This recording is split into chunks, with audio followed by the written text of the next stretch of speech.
नमस्कार दोस्तों, स्वागत है आप सभी का यहाँ पे आज के इस बहुत ही इंटरेस्टिंग इंटरव्यू सेशन में, जहाँ पे हमारे साथ हैं अभीक, जिन्होंने गेट 2026 में ऑल इंडिया रैंक अचीव की है 99।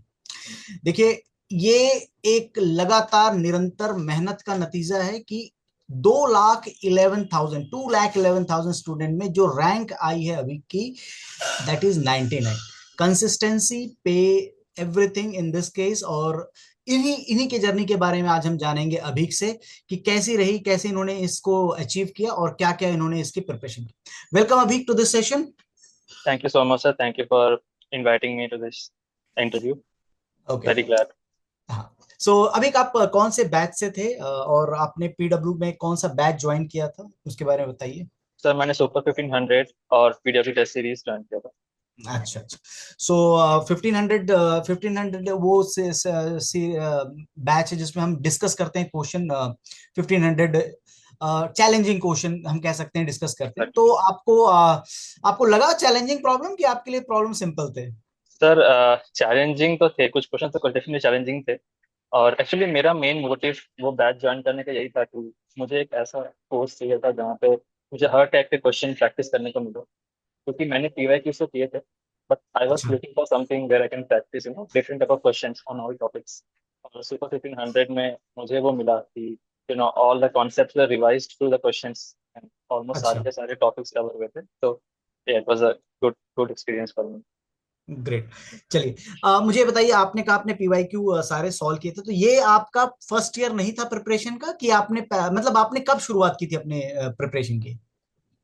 सर मैंने स्टार्ट किया था लास्ट ईयर अराउंड अक्टूबर। तो अच्छा। वो अक्टूबर से तो अराउंड 2-3 मंथ्स टाइम था, तो वो जस्ट एक डमी अटेम्प्ट कह सकते हो आप। मैंने इतना सीरियस अटेम्प्ट नहीं लिया था। 2025 के लिए आपने अटेम्प्ट किया था? हाँ 25 के लिए? हाँ। अच्छा। तो बस हाँ। तो बस डमी अटेम्प्ट था मेरा, ज्यादा कुछ सीरियसली नहीं प्रिपेयर किया था।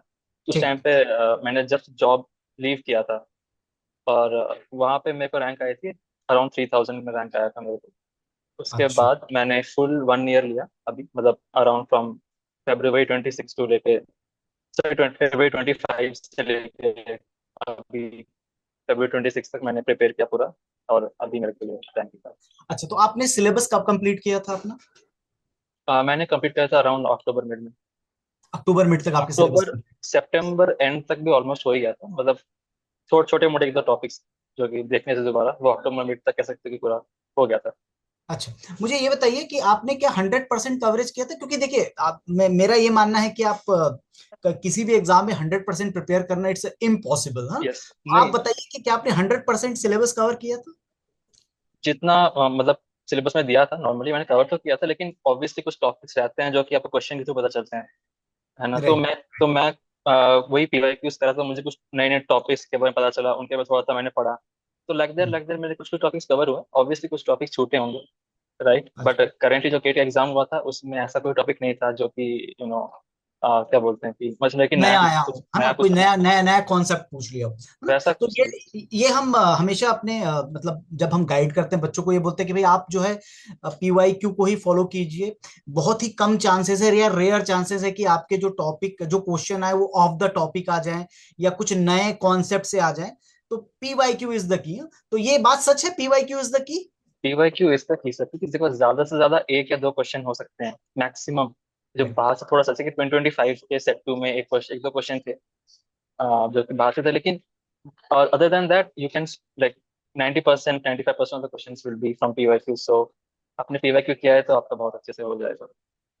आपने आपने एक बार पीवाईक्यू किया था या मल्टीपल राउंड्स आपने पीवाईक्यू किए थे?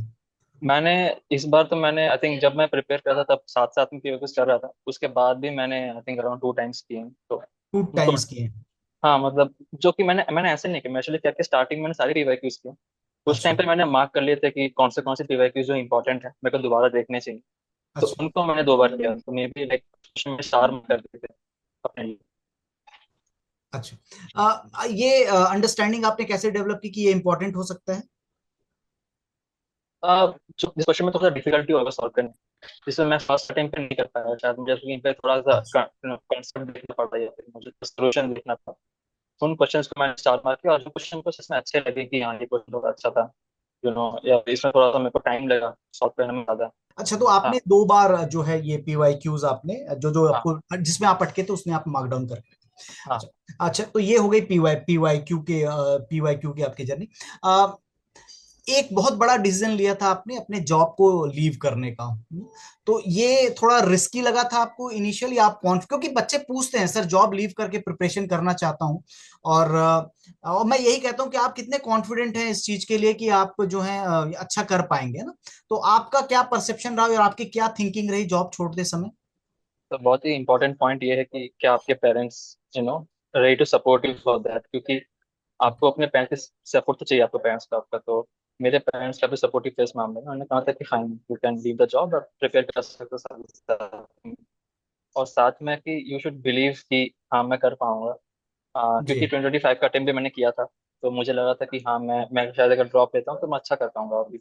तो इसी वजह से मेरे को वो कॉन्फिडेंस था कि if I leave the job and prepare completely तो हो पाएगा। तो पर्सन टू पर्सन डिपेंड करेगा कि are they ready to take the risk. वैसे रिस्क ही तो है ना, कि एक अच्छा जॉब लीव करके आप एक साल बैठ के आप एग्जाम दे रहे हो। तो अ, आपको देखना पड़ेगा कि is it feasible for you, but it is possible, definitely possible. मैंने किया है तो और भी कर सकते हैं। जी। तो यस। ठीक है। तो क्योंकि क्या होता है ना कि अच्छा अच्छा, एक इसी का ही काउंटर एक क्वेश्चन था कि क्या मोटिवेट किया आपको जॉब छोड़ने के लिए, मतलब what is the exact reason? क्योंकि देखिए अल्टीमेटली हम अगर देखें 90% बच्चों का जो टारगेट रहता है वो प्लेसमेंट ही रहता है। मतलब ultimately they are willing to job, और 10% बच्चे ही ऐसे होंगे जो रिसर्च में जाना चाहते होंगे या एकेडमिक्स में अपने कैरियर बनाना चाहते होंगे ना, तो ऐसे बहुत ही कम बच्चे रहते हैं। आपके आपके पास जॉब थी, आपका क्या मोटिवेशन था हाँ। मतलब गेट एग्जाम देने का, एंड क्या अचीव करना चाहते थे? ठीक। हाँ, सिंपल तरीके से मैं अगर बताऊं तो मैंने बीटेक की थी प्राइवेट कॉलेज से। तो मुझे कंपनी अच्छी मिली है, मेरे को वॉलमार्ट में जॉब मिला था। पैकेज भी डिसेंट था, बट एक चीज जो मैंने रियलाइज किया वहां जाके कि द करियर ग्रोथ और जो फर्दर जो रोल आपको मिल रहा है that you get from tier 3 college versus जो कि एक टीयर 1 के कॉलेज के बच्चे को मिल रहा है, वो जो ग्रोथ, वो जो रोल, वो जो पैकेज इनको मिल रहा है, तो वो कम्प्लीटली डिफरेंट है ना। तो वहां जाके मुझे वो रियलाइज हुआ। और साथ साथ में मुझे एमटेक करना था स्टार्टिंग से। तो वहां जाके मेरे को और भी ज्यादा फील हुआ कि नहीं, कि अगर मुझे किसी टीयर 1 कॉलेज से आईआईटी से पढ़ने का मौका मिले, काफी ब्रिलियंट माइंड्स के अराउंड आप रहोगे एंड ब्रिलियंट प्रोफेसर के अंदर आप काम करोगे। तो ये सारी चीजें मुझे मोटिवेट की कि नहीं, अगर मैं एमटेक करता हूँ किसी अच्छी आईआईटी से तो शायद से मेरा ग्रोथ और भी अच्छा होगा, और नेटवर्किंग जो होगी मेरे वहाँ पे, जो कि लोगों से मैं मिलूंगा वहाँ पे, तो that would be like very special network, right. क्योंकि आईआईटीज के जितने भी स्टूडेंट्स हैं, इवन प्रोफेसर हैं, तो they are in a different level. So मैं भी वही चाहता था कि मेरे लाइफ में वैसा ग्रोथ आए और वैसे लोगों से मैं नेटवर्किंग कर पाऊँ। तो काफी वही चीज काफी मोटिवेटिंग सामने लगी। ग्रेट। ये एक बहुत अच्छा पॉइंट है। एक जो नेटवर्किंग है इसकी पावर शायद जब हम कॉलेज में रहते हैं तो नहीं समझ पाते हैं कि networking can be how powerful it will be. And Exactly. आपके दोनों ही रीजन बड़े सेटिस्फैक्टरी लगे, एंड द एक्सपोजर जो आपको मिलेगा ग्रेट। अच्छा, आपने लगभग अब आप ये कह सकते हो लास्ट अक्टूबर से, मतलब आपके लगभग लगभग 1.5 साल की प्रिपरेशन हो गई, ये मान सकते हैं लगभग 1.5 साल है ना, वन एंड हाँ। मतलब अक्टूबर से, लास्ट अक्टूबर से लेकर अभी तक की जो जर्नी रही। मैं तो बोलूंगा 1 ईयर ही बोलूंगा, क्योंकि बीच में थोड़े बहुत गैप्स थे अच्छा काफी। ठीक है। तो मैं तो 1 ईयर ही बोलता हूँ यूजुअली। अच्छा, बट तो हाँ, भी क्या सकते। इस सारे ड्यूरेशन में आपका माइंडसेट बहुत फोकस रहा? कभी डिमोटिवेट नहीं हुए? कभी ऐसा नहीं लगा कि चीजें नहीं जा रही राइट डायरेक्शन में? हाँ, डीमोटिवेट तो सर बीच में बहुत बार होता है। क्योंकि कभी कभार लगता है रिस्क लिया है, आसपास में लोग भी बहुत कुछ क्वेश्चन करते हैं, आपको बहुत कुछ पूछते हैं, तो डीमोटिवेशन कई बार होता है। स्पेशली जब आप स्टार्टिंग में मार्क्स देते हो ना, और आपके मार्क्स नहीं आते, तो आपको लगता है कि क्या मैंने रिस्क ले लिया, क्या अब होगा अच्छा कि नहीं होगा। कि स्टार्टिंग में मार्क्स सबके कम आते हैं, ऐसा नहीं है कि सिर्फ मेरे ही कम आए थे। तो धीरे धीरे धीरे जब आप मार्क्स को एनालाइज करते हो ना, तो वो मार्क्स धीरे धीरे बढ़ता रहता है। और देन फाइनली इवेंचुअली आप देखोगे कि लास्ट जो महीने में आप पहुंचते हो, तब आपके मॉक्स के मार्क्स अच्छे आने लग जाते हैं, आपको कॉन्फिडेंस आता है। लेकिन उसके बीच में काफी डीमोटिवेशन आया मुझे कि ये did I take the right decision or not, am I gonna do it or not. कि मेरे पेरेंट्स भी मेरे पे मतलब दे वर एक्सपेक्टिंग कि मैं कुछ अच्छा करूं, है ना। तो यही सही चीजें थोड़ी बहुत तो करती हैं, लेकिन at the end that we have to stay focused and consistent. वो 5-10 मिनट का वो टाइम होता है मतलब दिन में आ सकता है कि 5-10 मिनट का टाइम वो आया कि आप सोच रहे हो वो सब, बट आपको उसको साइड में करना है और आपको ध्यान देना है कि मेरा ये टारगेट अभी ये है, मुझे इतना मेरे से दिन में कंप्लीट करना है और मैं ये करूंगा। You have to stay focused, that's the whole thing. Stay focus. ठीक है। ये क्योंकि जर्नी में जो मेन रहता है जब आपके मार्क्स आते हैं ना, जब गेट जब आप पीवाई सॉरी पीवाईक्यूज या फिर मॉक जब देते हैं, जब आपके मार्क्स आते हैं तो ज्यादा डिमोटिवेशन आता है क्योंकि मार्क्स कम आ रहे हैं, तो is it the right decision, I am going the right track. अच्छा ठीक है, तो शुरू में आप मार्क्स कम आ रहे थे मॉक्स में, जितने भी मॉक पेपर आपने दिए शुरू में कम है, फिर धीरे धीरे इवेंचुअली वो इम्प्रूव कर गए थे, हाँ, तो क्या इम्प्रूव किया करते रहे। आपने, कैसे क्या किया कि वो इम्प्रूव हो गए मार्क्स? सबसे इम्पोर्टेंट है कि आपको, मतलब मैं तो यूजुअली जब एग्जाम देने के बाद में बैठता था, 1-2 घंटे में बैठता था, हर एक क्वेश्चन जो मैंने सही भी किए हैं गलत भी किए हैं उनको बैठ के मैं क्या क्या बताना चाहिए था कि क्या गलती किया है, क्या मैं और इम्प्रूव कर सकता हूँ इस क्वेश्चन में, कैसे अटेम्प्ट कर सकता हूँ और अच्छे से या कोई सोल्यूशन अलग से। तरीका, अलग तरीके से हाँ इसको? हाँ, क्योंकि क्योंकि टाइम भी बहुत इंपॉर्टेंट फैक्टर हो जाता है। इवन तो मैंने क्वेश्चन सही किया है, मैंने अगर उसमें 4-5 मिनट ले ली, तो मैं वो भी देखता था कि क्यों 4-5 मिनट लगे मुझे, है ना, कि कैसे मैं उसको और थोड़ा शॉर्ट टाइम में कर सकता था, और जो क्वेश्चन गलत किए ऑब्वियसली वो क्यों गलत हुए हैं या फिर क्यों क्वेश्चन छूट गया है। तो वो सभी चीजें आप एनालाइज करते जाओगे ना, धीरे धीरे धीरे आपको वो, आपको पता नहीं चलेगा बट आप ग्रो करते रहोगे। यू वोंट अच्छा, realise it, but you will growing, you will keep on growing in your marks slowly slowly. After how many mocks paper आपको लगा कि हाँ अब डिसेंट मार्क्स आ रहे हैं, अब थोड़ा सा कॉन्फिडेंस है? क्योंकि हो सकता है शुरू में लगा हो कि it's not not going in the right direction, but उसके बाद किस मॉक के बाद आपको ऐसा लगा कि हाँ भी ठीक है, नाउ आई एम हैप्पी और सेटिस्फाइड, नॉट हैप्पी? नवंबर से दिसंबर के बीच में मैंने कम से कम 10-15 मार्क्स दिए होंगे। वहां तक तो मेरे को बहुत ही ज्यादा इतने अच्छे मार्क्स नहीं आए थे, अराउंड 50 के ऊपर आए होंगे, 60, ऐसा ज्यादा 60 आया होगा। बट जनवरी से मेरे जनवरी मिड से ये चीजें अच्छे मार्क्स अच्छे आने लग गए जनवरी मिड से, कितने कितने क्योंकि मार्क्स आप आ रहे थे? रिवीजन भी करते रहते हो। हाँ। कभी कभी 70 के प्लस भी आया है, 75 प्लस, कभी एक ही बार शायद से 80 प्लस भी आया था। तो अच्छा। वो कंसिस्टेंट चल रहा था, मतलब अगले 4-5 मार्क्स में वैसे अच्छे मार्क्स आ रहे थे, तो मैं थोड़ा सा कॉन्फिडेंट फील कर रहा था तब कि हाँ कुछ हो सकता है सर। कितने मॉक्स दे दिए आपने दिसंबर और जनवरी मिला के? पर काउंट तो नहीं किया, जैसा मैं मोर देन 20-25 तो दिया ही अराउंड। ठीक है। और उतनी ही एफर्ट आप, अच्छा अच्छा, मैं क्योंकि ये जो बातें हैं ये बच्चों के पास जाएंगी और वो इन चीजों को फॉलो करेंगे, मतलब ये जो जो भी इंटरव्यू, आई थिंक वे बच्चे जानना चाहते हैं कितना मॉक सफिशिएंट है, और ये जर्नी जो आपने जी है, वो सारे बच्चे भी इस जर्नी से गो थ्रू करेंगे। तो एक तो है कि मॉक्स की एनालिसिस आपने कर ली और लगभग लगभग 20 मॉक्स आपने, 20 मॉक्स पेपर आपने दे थे। मुझे बस एक और चीज जाननी है कि बच्चों के लिए कि फ्रीक्वेंसी कितनी रहती थी आपकी, मतलब 2 दिन में एक मॉक या 2 या 3 दिन में, मतलब आपने कैसे इसको प्लान किया था? मैं जब स्टार्ट किया था अक्टूबर मिड से, तब मैंने वीकली वंस तक स्टार्ट किया था, और संडे को मैं करता था रिवाइज करने के बाद। उसके बाद फ्रीक्वेंसी बढ़ाई है, वीकली 2 वीक्स किया मैंने अच्छा। अराउंड नवंबर मिड से। फिर वैसे करके मैं वीकली 2 वीकली 3 ऐसे करके करता गया, और फिर जनवरी जब फरवरी सॉरी जनवरी का जब एंड आया था, तब मैं एवरी 2 डेज वंस कर रहा था मैं। ठीक। और वो जो 2 दिन का गैप रहता था आपके पास, उसमें आप रिवीजन करते थे या फिर रिविजन एनालाइज, रिवीजन करते थे? रिविजन करता था, और फिर कुछ जो पीवाईक्यू जो मैंने स्टार मार्क किए थे उस टॉपिक अच्छा। पे, वो मैं देख लेता था एक बार। चलिए ग्रेट, बहुत ही एक इंस्पायरिंग आपकी स्टोरी रही, जर्नी रही। और अभी आप बैंगलोर में ही है? हाँ, अभी बैंगलोर में। अच्छा ठीक है। चलिए, और आप क्या प्लान कर रहे हैं फिर आगे, कौन सा कॉलेज प्लान कर रहे हैं, कौन सा कोर्स प्लान कर रहे हैं आप? सीएस में एमटेक ही करने का ट्राई कर रहा हूँ मैं, और अच्छा, कोर्स सीएस में। आईआईटी ऑब्वियसली, आईआईटी जैसे कि आईआईटी बॉम्बे मिल गया तो अभी हैप्पी। पहला चॉइस मेरा आईआईटी बॉम्बे, आईआईटी मद्रास में, और उसके बाद IIT Delhi. Among these few I can get, I be happy. But anyways, मैं मेरा एम था कि एनी 7 ओल्ड आईआईटीज मेरे को मिल जाए तो I would be happy. So Kharagpur will be near to your home? Yeah, Kharagpur is near to my home obviously sir. हाँ, वो भी है, तो है ही। वो तो पेरेंट्स चाहते हैं कि मैं वहीं ज्वाइन करूँ, बट मेरा मेरा मेरा जो ड्रीम है वो आईआईटी बॉम्बे और आईआईटी मद्रास है। अगर वो मिलता है तो डेफिनेटली उसको पहले मैं प्रेफरेंस। Okay okay okay.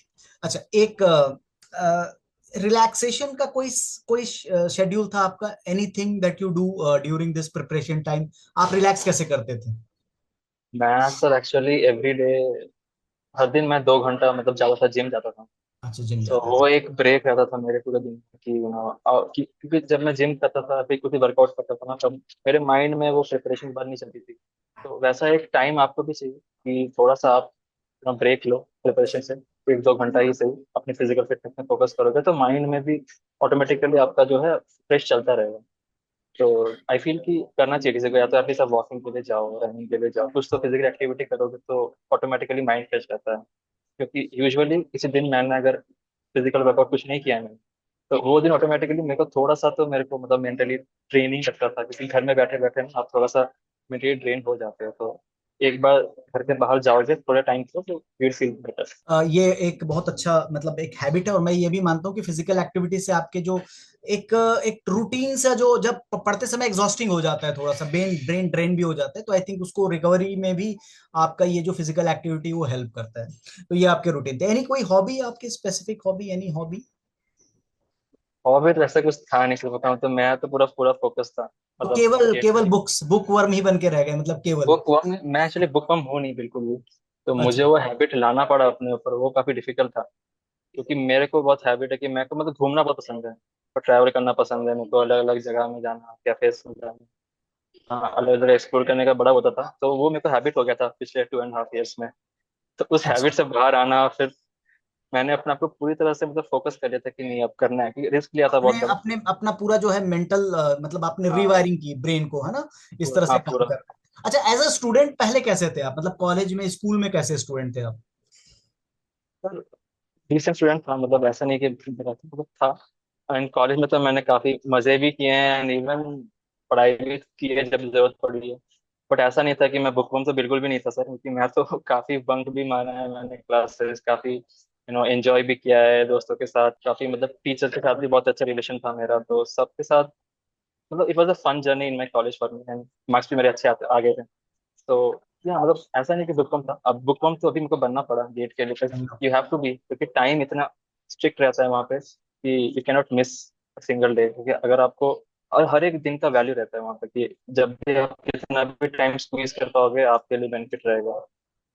तो वही मेरा माइंडसेट था आफ्टर स्टार्टिंग एक्सप्लोरेशन। पहले का कोई ड्रीम था कि मुझे आईआईटी जाना है, वो पूरा करना था, मतलब कुछ ऐसा था कुछ लाइफ में, मतलब कुछ ऐसे कुछ सेटबैक थे जो आपको और मोटिवेट कर रहे थे कि नहीं, इस बार इस अटेम्प्ट को मुझे बिल्कुल सीरियसली लेके आईआईटी क्रैक करना ही है? तो था, बिल्कुल था, मतलब मेरे को तो आईआईटी जाने का मन था, इवन मेरे से ज्यादा मेरे पेरेंट्स को बहुत ही इच्छा थी कि मैं आईआईटी जाऊं। ओके। तो, ऐसे तो वो हर उनको तो पेरेंट बहुत का ही ज्यादा ड्रीम रहता है, that every dream. Parent dream की हाँ हाँ अब चाहे बिल्कुल। आईआईटी जाए। तो मेरा भी था। तो क्या बोलते हैं, जेई के टाइम पे मैंने इतना सीरियसली दिया नहीं था टाइम, मैंने इतने से पढ़ाई नहीं की थी ऑनेस्टली बताऊं तो।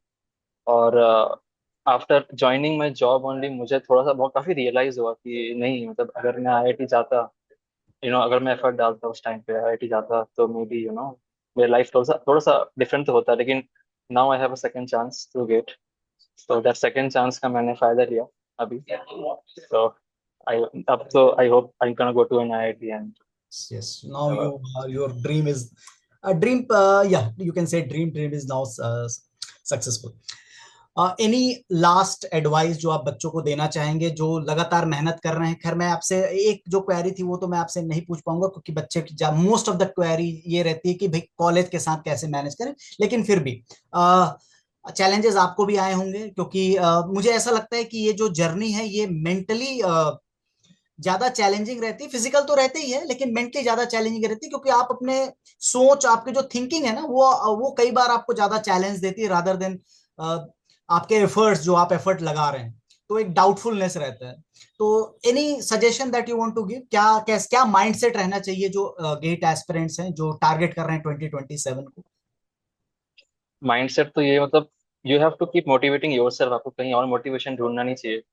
आपको यूट्यूब में बैठ के सर्च नहीं करना चाहिए कि मोटिवेशन फॉर गेट, आपको खुद ही मोटिवेट करना पड़ेगा खुद को। Every day you have to get up. आपको क्या करना है कि आपको प्लान बनाना है पहले, आपको कितने घंटे के लेक्चर्स हैं हर दिन, क्या क्या करना पड़ेगा मुझे, पूरे कितने क्वेश्चन प्रैक्टिस में, आपको पूरा प्लान बनाना चाहिए पूरे दिन का, पूरे हफ्ते का। And you have to be strict to follow that. तो वो आपको मेंटली बिल्ड करना पड़ेगा टाइम टू टाइम। आपके अंदर वो गिल्ट फिर आना चाहिए कि अगर आपने किसी दिन का टारगेट पूरा नहीं किया, ऑटोमेटिकली आपको वो गिल्ट होना चाहिए कि ओके मैंने नहीं किया था। तो वही आपको मतलब कराता रहेगा, मतलब to complete the schedule. And mainly मैं यही कहूंगा कि अगर आप प्रिपेयर कर रहे हो तो कीप इन अ वीक, अगर आपने 6 दिन पढ़ाई की है पूरी, keep a Sunday for your revision, क्योंकि रिवीजन इज वेरी इंपॉर्टेंट। अगर आपने रिवीजन नहीं किया तो एंड में आपको बहुत दिक्कत होने वाली है। तो I would definitely suggest one thing कि रिवीजन बहुत इंपॉर्टेंट है, क्योंकि रिवीजन अगर आपने नहीं किया तो फिर you will suffer a lot in the and, सब भूल जाओगे आप, ऑनेस्टली स्पीकिंग।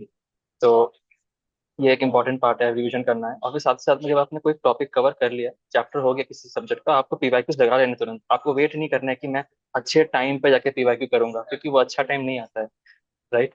आपको उसी टाइम पे कर लेने का ट्राई करना है पीवाईक्यूज और रिवीजन सब, जो भी आपको हो पा रहा है, राइट। तो keep a day like Sunday ऐसा रख दो आप, तो फिर उससे आपको हेल्प होगा। एंड ओवरऑल माइंड सेट की, अगर आपको भी डीमोटिवेट हो रहा है तो go talk to your parents once, क्योंकि डेफिनेटली वो आपको सपोर्ट करेंगे, आपसे मोटिवेट करेंगे। अगर आपको कभी लगता है कि और भी किसी और से बात करना है, तो पीडब्ल्यू के टीचर्स तो हैं ही, वो डेफिनेटली आपको सपोर्ट और मोटिवेट करेंगे, राइट। ओवरऑल डोंट वरी, अगर आप हार्ड वर्क कर रहे हो तो मैं इतना बोलूंगा कि विल गेट द फ्रूट 100%। आपको उस मोमेंट में नहीं लगेगा कि मिलने वाला है कि नहीं, बट अगर आपने हार्ड वर्क किया है, definitely in the end you will see, you will get the result. Get है ही ऐसा ऐसा एग्जाम है ना, it will give you the result. तो yeah it's been great talking to you, and आपकी जो जर्नी है आई थिंक बहुत सारे स्टूडेंट को इंस्पायर करेगी। एंड आई रियली बिलीव कि आपका जो डिटर्मिनेशन है, थोड़ा सा भी और आपको एमटेक में भी डिटर्मिनेशन लाना पड़ेगा, because it's not going to be an easy journey, है ना। एक बार हो गया तो ऐसा हम क्या है, थोड़ा रिलैक्स हो जाते हैं, बट वो अभी और लगेगा, because IITs lectures are not other colleges lecture, और वो आपसे बहुत ज्यादा एक्सपेक्ट करते हैं। So thank you very much for sharing your thoughts and knowledge and your journey. Best of luck, Abhik, and thank you so much, thank you so much, thank you for having me here. okay. And anytime if you need anything, okay, so then you can just connect. ठीक है, कुछ भी definitely आपको sir, जरूरत लगे तो आप definitely connect कीजिएगा। Definitely sir, thank you so much sir. Thank you.